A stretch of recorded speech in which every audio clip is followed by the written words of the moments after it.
tarde, tudo bem com vocês? Queridos alunos aí do primeiro ano do ensino médio, coração para vocês, saudade de vocês. Hoje a gente vai começar uma nova matéria, tá?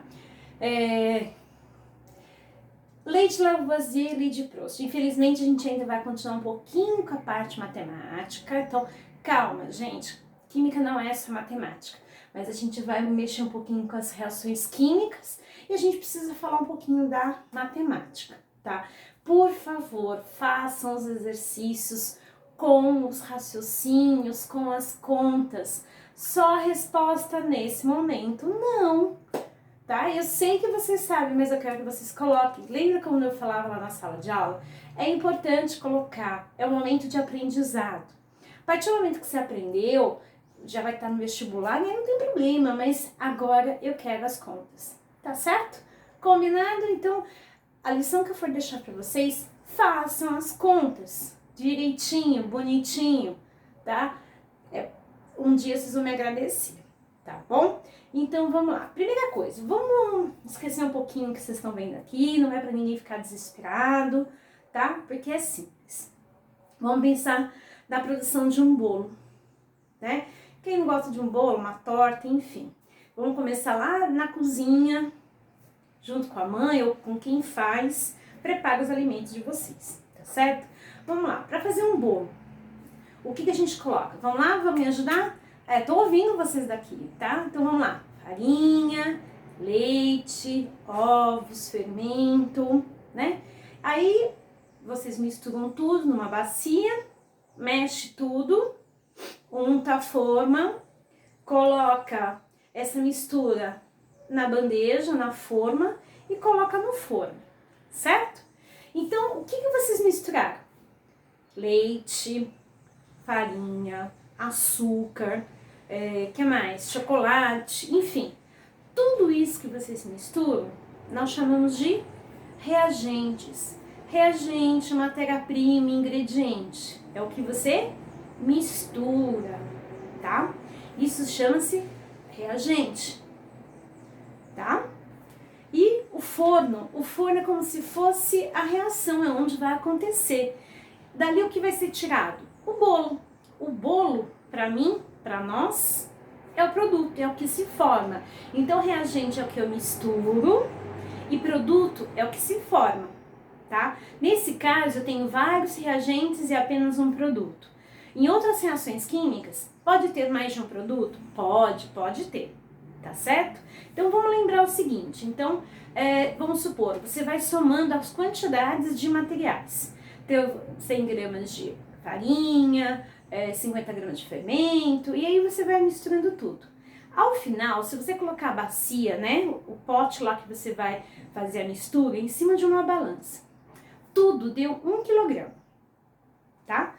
Toda a somatória dos ingredientes, você somou o ovo, a farinha, o fermento, o leite, enfim, todo mundo junto, deu 1 quilograma. Esse 1 quilograma de massa, você colocou dentro da forma. E a forma foi lá pro forno cozinhar. Qual é a quantidade de bolo que eu vou produzir? Não é 1 quilograma? Sim, é 1 quilograma.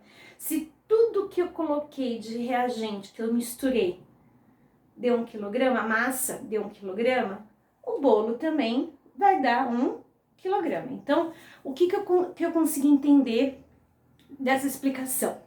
É que quando você vai fazer um bolo, uma massa, uma coisa, então tudo que você mistura, tá? A quantidade toda somatória é a quantidade do produto final. Vamos entender um pouquinho melhor aqui, tá? Agora vamos falar de algumas reações químicas. Etanol, combustão, a queima, tá? Então você tem lá o etanol no carro, você deu a partida no carro, ele queimou. Ele queimou usando o quê?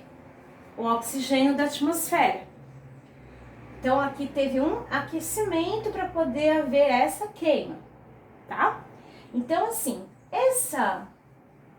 digamos assim, essa setinha, não vou nem colocar o delta de cima, tá? O delta, deixa eu pegar aqui uma caneta. O delta significa aqui aquecimento. Nem toda reação leva aquecimento, tá bom? Mas toda reação tem essa flecha. Essa flecha está dizendo que está acontecendo uma reação química, que nem o bolo. O forno não é o local que você coloca para fazer o bolo? Então, o forno seria a minha setinha, indicando que está acontecendo uma reação química. Aqui, não tem a outra setinha? Então, está acontecendo uma reação química. Aqui é na presença da luz. Aqui é com aquecimento. Às vezes não é com nada, tá? Não tem nenhum elemento aí para estar colocando em cima. Então, vamos lá. Então, a queima do com oxigênio, a queima do etanol. Então, gente, eu não estou misturando esses dois, não estou agregando. Então, quem é meus reagentes? Nesse caso, eu vou vir para cá, tá? Só para escrever, ó, reagente. Então, o etanol e o oxigênio são os meus reagentes. É o que eu estou misturando para reagir, para queimar. Lembra? Farinha, leite, ovos, é o que você mistura para fazer o bolo. Reagente. E após a seta é o que vai produzir o forno. Você não tirou o bolo do forno? Então, todos aqueles ingredientes você colocou no forno e produziu o quê? O bolo. Quem eu produzi aqui? Gás carbônico e água. Então, esses dois elementos, né, essas duas substâncias, são os produtos. Então, vamos relembrar. O que vem antes da seta é o que eu misturo. São os reagentes. Reagente, matéria-prima, ingrediente. Qualquer um desses três, tá? O que vem depois da seta, nós chamamos de produto. Vou fazer com uma outra cor agora. Aqui, decomposição. O que é decomposição? Ele está se partindo, né? Um todo vai se desmantelar, vai criar vários pedaços, tá bom? Então, o que eu tenho aqui? Isso chama-se água oxigenada ou peróxido de hidrogênio. Sabe, pra gente fazer as mechinhas do cabelo, para descolorir o pelo do braço, da perna? Então, é isso, é a oxigenada. É o que a gente usa para descolorir o cabelo, os pelos do corpo, tá? Então, essa água oxigenada, se você deixar ela lá na luz ou aqui na luz, como que pode ser? A luz dentro de casa ou luz natural, artificial, lembrei. Ou na luz artificial ou na luz do sol, o que ela vai acontecer? Ela vai se quebrar, a molécula vai se partir. Então, ela vai se partir em água e vai liberar oxigênio. Então, ela deixa de ter o efeito de descolorir, tá certo? Quando acontece isso, por isso que a validade dela, você não pode deixar ela perto de luz, por isso que a embalagem tem que estar bem fechadinha. Então, vamos ver, quem que é o reagente aqui? Aqui eu só tenho um reagente, tá? Ele vai se decompor na presença de luz. Então, o reagente aqui é somente o peróxido. Então, eu vou vir aqui na frente de novo. Aqui eu tenho um reagente. Um reagente. Tá? E produtos. Eu tenho dois. Então, a quebra da oxigenada, eu vou ter dois produtos. A água e o gás oxigênio. Tá certo? São transformações químicas? São. A queima do etanol, ele se transforma em gás carbônico, não se transforma em outra substância. Então, aqui eu tenho que a formação de novas substâncias. Aqui embaixo também. A quebra da água oxigenada, para se transformar em água e oxigênio, eu também tenho o quê?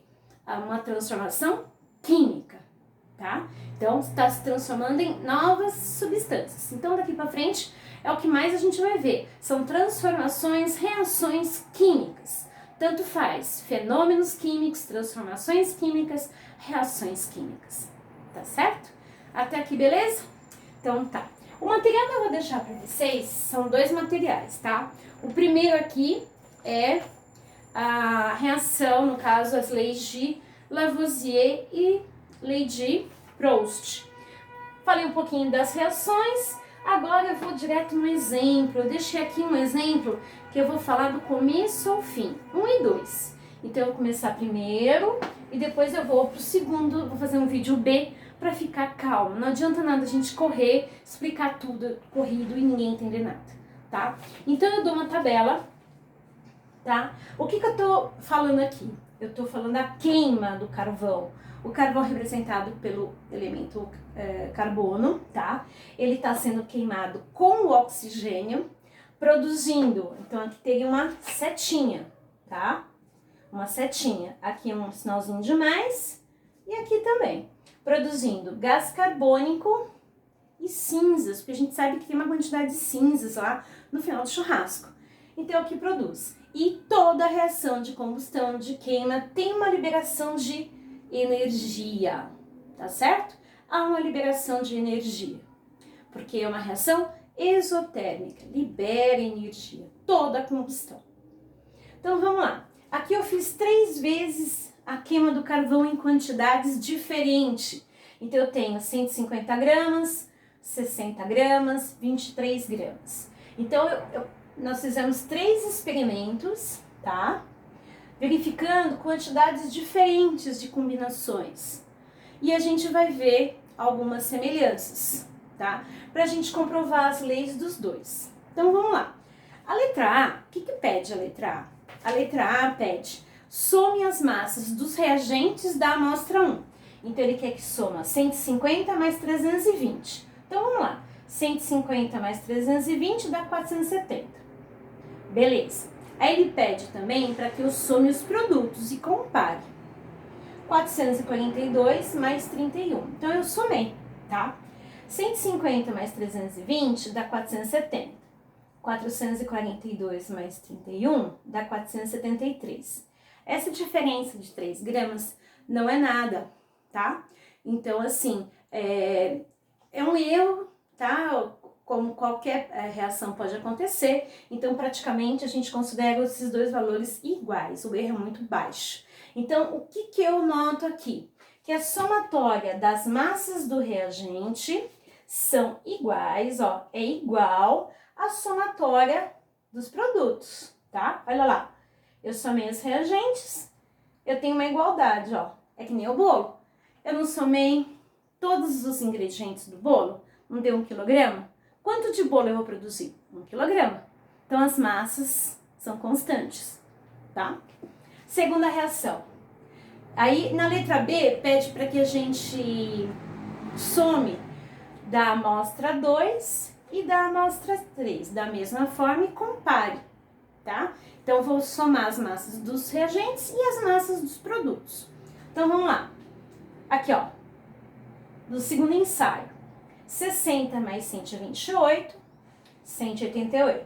172 mais 12, 184. Também, ó, a diferença é pouca, então considera-se praticamente igual. Então, novamente, eu vi uma igualdade aqui. Quando eu somo 60 mais 28, é igual a 172 mais 12. A somatória dos reagentes igual à somatória dos produtos, tá certo? 3. Aí eu vou somar 3, ó. 23 mais 48 é igual a 71.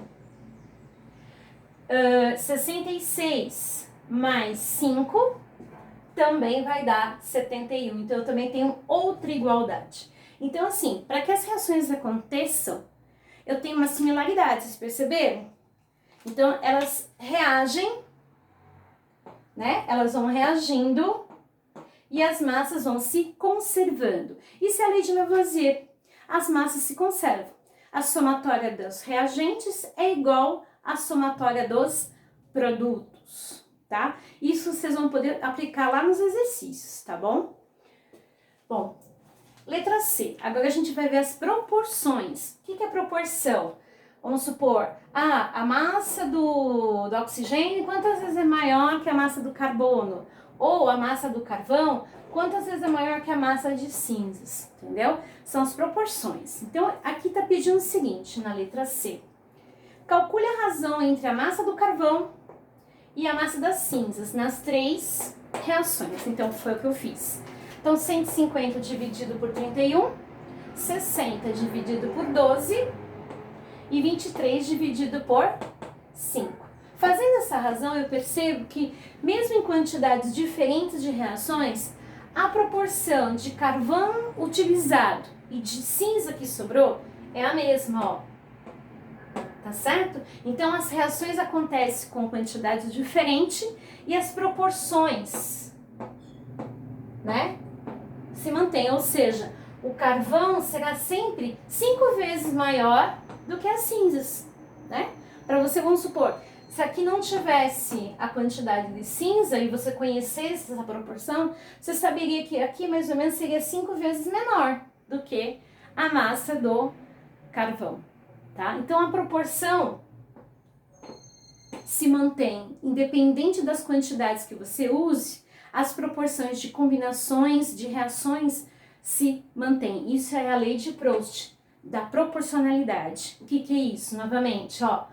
Toda vez que você fizer essa reação, a massa do carvão será sempre 5 vezes maior que a massa da cinza, tá bom? Letra D. Aproximadamente, quantas vezes a massa do oxigênio é maior que a massa do carvão? Também, vamos ver. Para eles reagirem, será que eu poderia colocar 150 gramas aqui e 150 gramas de oxigênio? Será que reagiria? Não. A massa de oxigênio, pelo que eu tô vendo aqui, sempre praticamente, ó, eu dividi oxigênio sobre carvão. E praticamente deu a mesma proporção.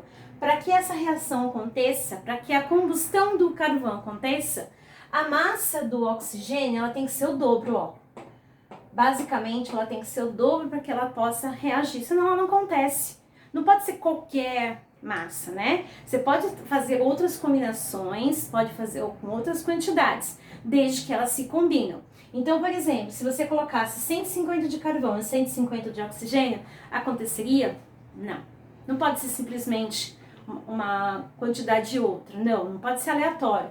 Então, se você colocar o dobro, aí eles vão reagir, tá certo? Então, a proporção entre oxigênio e carvão tem que se manter para reagir. E toda vez que reagir, a proporção de carvão e cinza também vai se manter. Fora os outros ingredientes, tá? Aqui a gente deu alguns exemplos para mostrar proporcionalidade. Depois vocês dão uma lidinha mais no documento, tá? Que vocês vão ver a proporcionalidade em outros exemplos. O último exercício aí pra gente fazer a parte B, tá? Então vamos lá. Ele quer fazer uma quarta reação. Se queimarmos 100 gramas de carvão, qual é a massa de cinzas que se formará? Então, para poder eu calcular, eu peguei qualquer uma das três, tá? Pra gente poder fazer a regra de 3. Então, eu tenho que pegar uma base de cálculo para poder eu fazer... Só um minutinho, por favor. Para eu manter o quê? Manter a minha base de cálculo. Então, eu peguei a primeira aqui, ó. 150 gramas de carvão produz 442 gramas de gás carbônico, tá? Porque ele tá perguntando aqui, desculpa, não são cinzas, é gás carbônico, tá certo? Então, 150 gramas de carvão produz 442 gramas de gás carbônico. Gás carbônico. Isso aqui é uma realidade, eu já estou pegando aqui como base de cálculo. Agora, aqui no exercício fala, se queimarmos 100 gramas de carvão, qual vai ser a quantidade de gás carbônico, tá? Essa vai ser minha regra de 3. Então, eu montei aqui. Como é que eu saio daqui? Multiplicação em cruz. Então, 150 vezes x igual 100 vezes 442. Então, eu vou fazer 100 vezes 442. E o 150 não tá aqui, gente? Tem que ser o quê? Tenho que deixar o x sozinho. Passo dividindo. Então, quanto vai dar a quantidade de gás carbônico produzida? 295. Então, se eu fizer um quarto exercício, uma quarta queima de carvão com 100 gramas, eu obtenho 295 gramas de gás carbônico. Tá joia? Gente, eu volto daqui a pouquinho, tá? No bloco B, para fazer o segundo exercício, tá bom? Beijo!